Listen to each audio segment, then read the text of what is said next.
Hello, everybody. My name is Lilly Kiel, and today I will be talking about how to build an inclusive collection for teens in the public library.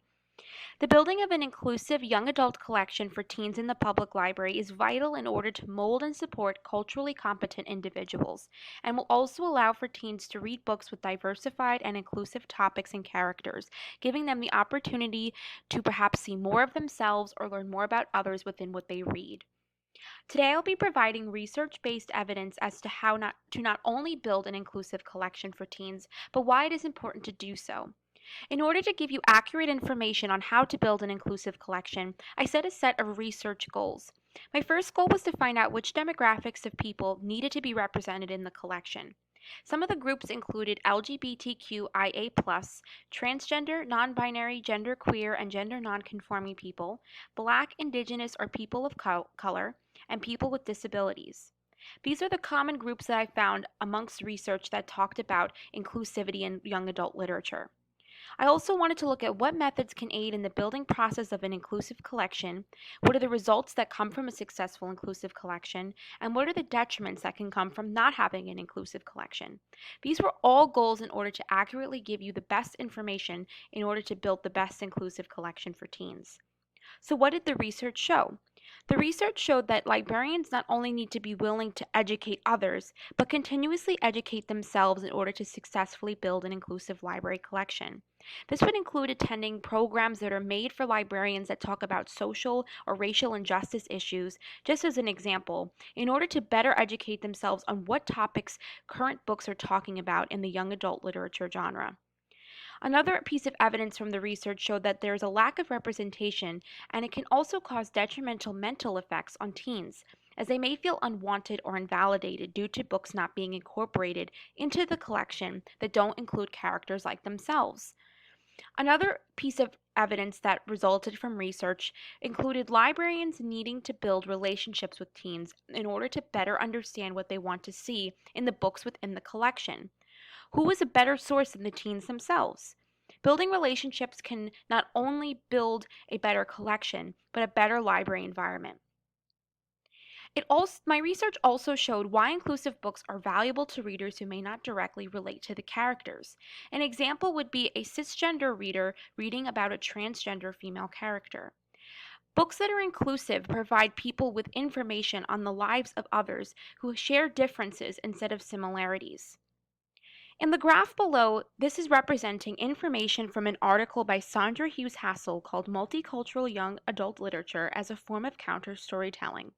This chart represents the Cooperative Children's Book Center collection at the University of Wisconsin-Madison. There are 3,400 books in the collection, and 91% of them have characters, content, or themes that are white or about white people. The rest of the pie slices represent the rest of the collection. 3% of characters, content, or themes that are African American, 3% of characters, content, or themes that are Asian or Asian Pacific, 3% have content, themes, or characters that are Asian Pacific American, and less than 3% of characters, content, or themes that are Indigenous or Latino. I fully understand that this graph is not representing a public library collection nor a young adult collection, but I thought it was a very important visual to show you how important it is to have representation and inclusivity in books for young readers. So what can we take from this evidence? So, what we can take from this evidence is that we need to recognize the lack of representation in the library and how it can cause mental harm to teens, worsening their confidence and opinions of themselves, as the lack of representation and inclusivity in collection materials can cause feelings of unacceptance. Teen patrons who are underrepresented in public library collections can also undergo traumatic experiences from not seeing themselves in literature, especially in a public library where that can reflect how their community sees them. A quote from the article that I mentioned earlier by Sandra Hughes Hassel, called Multicultural Young Adult Literature as a Form of Counter Storytelling, had a quote that really struck me. The quote read, "Why, as I had a white student ask me once, can't minority teens just imagine the characters to be their race or ethnicity? My cultural perspective doesn't affect my reading. I just feel like I'm reading about people." This quote in particular really pushed me to find accurate and excellent resources on how to build an inclusive collection. So how do we build an inclusive collection? There are many different ways to do so, and a lot of them can be quite fun. According to an article by the School Library Journal written by Karen Jensen, one could perform a diversity audit on a collection that's already pre-existing. A diversity audit takes inventory and determines what's in a collection and what areas need to be better developed. This is a great way to see what books that are already in a pre-existing collection have inclusivity elements, as well as if there are any books that negatively portray people, which could possibly be weeded. Another way that a inclusive collection can be built is through LibGuides. Why not turn to other libraries and librarians for help? For example, the Massachusetts library system provides the public with a great resource on how to build inclusive collections. The LibGuide includes links to inclusive and multicultural book lists, Instagram accounts to follow that talk about inclusive literature, important articles, and guides on how other libraries can access and select books for their own collection. Another great resource online is Epic Reads, a teen-catered website that provides quizzes for teens that give book recommendations based on the quiz answers. The site also includes great themed book lists that also include diverse and inclusivity book lists for teens. This is a great site where librarians and teens can connect, as teens could go on the site, find books that they would like to read, and ask the librarian for help in acquiring them, as well as the librarian using this as a tool to connect with teens, getting an understanding of what they would like to read. Overall, Epic Reads is a great online source for librarians to use in order to find excellent inclusive young adult literature selections for the collection, as well as acting as a hub for teens, providing fun quizzes that provide book recommendations based on the results, blog posts, articles, and fun posts that surround pop culture and books. It nurtures a love for reading and connecting teens with the library. Another way connecting from that is building relationships. Building relationships is a great way to build an inclusive collection. And what I mean by that is building relationships between librarians and teens. Getting direct information from the source is a great way in building a great inclusive collection for teens. Another reason or way in which a library can build an inclusive collection is ensuring accurate representation by consistent education.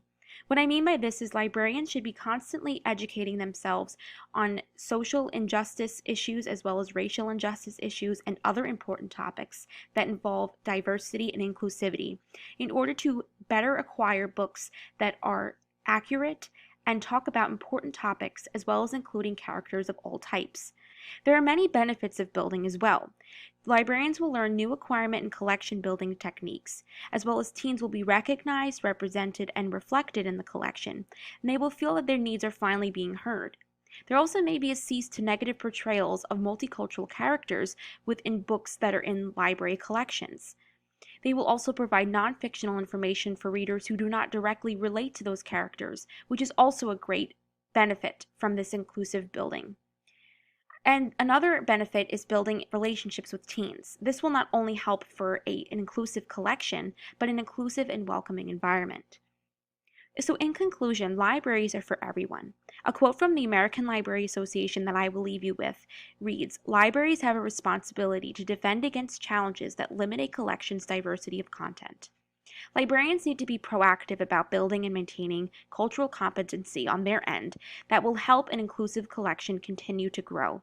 It's not a one-time endeavor, it's continuous. Building an inclusive collection for teens can seem like a daunting task at first, but it is extremely vital in the nurturing and shaping of positive mindsets and values in the lives of teens, as well as making sure they're feeling welcomed and represented in the library. But really, it can be quite fun.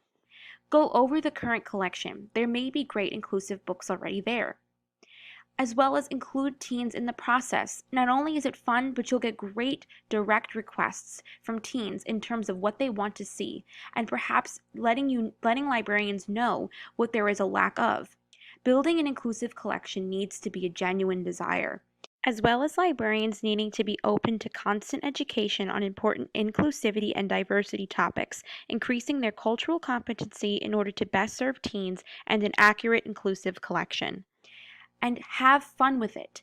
All of these things combined can build a great inclusive collection for teens. I hope that the information and evidence that I provided from the research that I conducted has helped you to get some tips and ideas on how to build an inclusive collection for teens in the public library, as well as why it is vital to do so. Thank you all for listening to what I had to say today on the research I conducted on how to build an inclusive collection for teens in the public library. I appreciate your time and I thank you again.